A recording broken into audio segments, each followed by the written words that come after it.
Hello, viewers.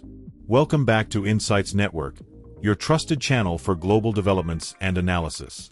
Today, we delve into a pressing issue that's sparking concerns around the world, the conflict between the Democratic Republic of Congo, DRC, and Rwanda.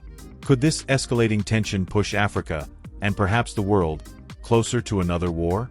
Stay tuned as we break this down. And don't forget to support us by hitting the like button, subscribing to the channel, and leaving a comment with your thoughts. Your engagement helps us grow and bring you more insightful content. The DRC and Rwanda, two mineral-rich neighbors, are locked in a conflict that has now escalated into an outright battle. At the heart of this crisis are the Rwanda-backed M23 rebels, who have waged an insurgency in the DRC's eastern region for years.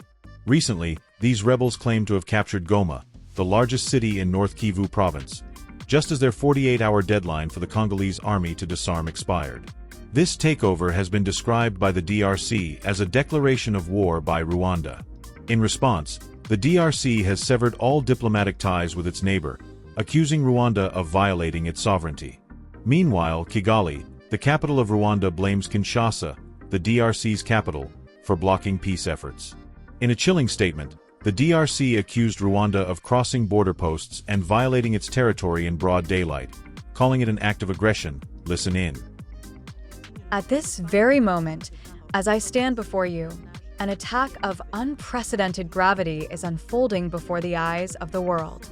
New Rwandan troops have crossed the 12th and 13th border posts between Goma and Gisenyi, entering our territory in broad daylight in an open and deliberate violation of our national sovereignty. This is outright aggression, a declaration of war that no longer hides behind diplomatic tricks. Rwanda regrets the deteriorating security situation in the eastern region of the Democratic Republic of Congo. The current crisis could have been averted had the DRC government demonstrated a genuine commitment to peace. Rwanda, on the other hand, expressed regret over the deteriorating situation, suggesting the crisis could have been avoided if the DRC had committed to peace. The region in question is not just a geopolitical flashpoint, it's also home to some of the world's most valuable minerals, including gold, cobalt, and tantalum. These resources are vital for global industries, especially in technology and renewable energy.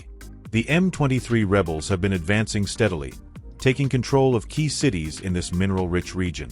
As tensions rise, clashes between the rebels and peacekeeping forces have turned deadly. Over the weekend, several UN peacekeepers, 2 South Africans, a Uruguayan, and soldiers from Malawi, lost their lives in the violence. Tragically, the military governor of North Kivu was also killed in the fighting. Amid the chaos, international pressure is mounting on Rwanda. The United Nations, the US, the UK, and France have all urged Rwanda to withdraw its support for the M23 rebels.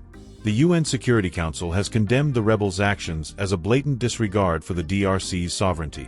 However, Rwanda has refused to comply, claiming its forces are maintaining a defensive posture. Reports of Rwandan drone strikes near Goma add fuel to the fire.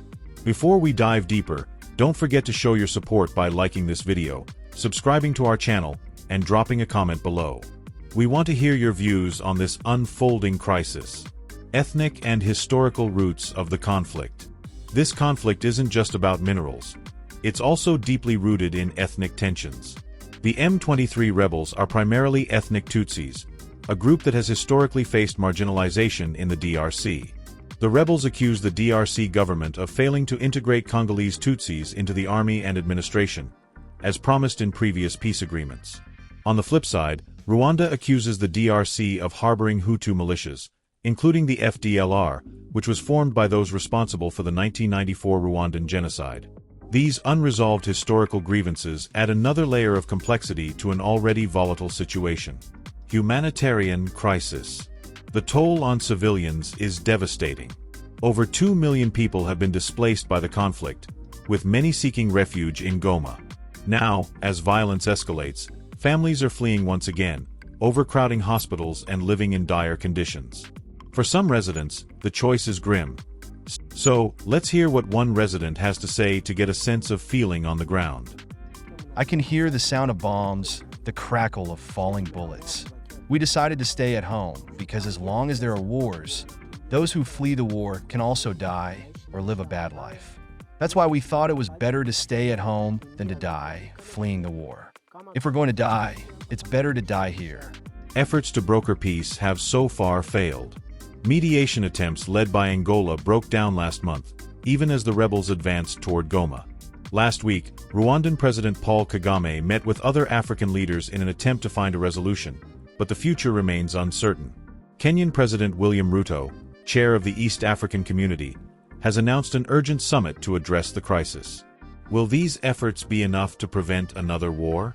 Or are we witnessing the beginning of a larger conflict that could engulf the region and draw in international powers?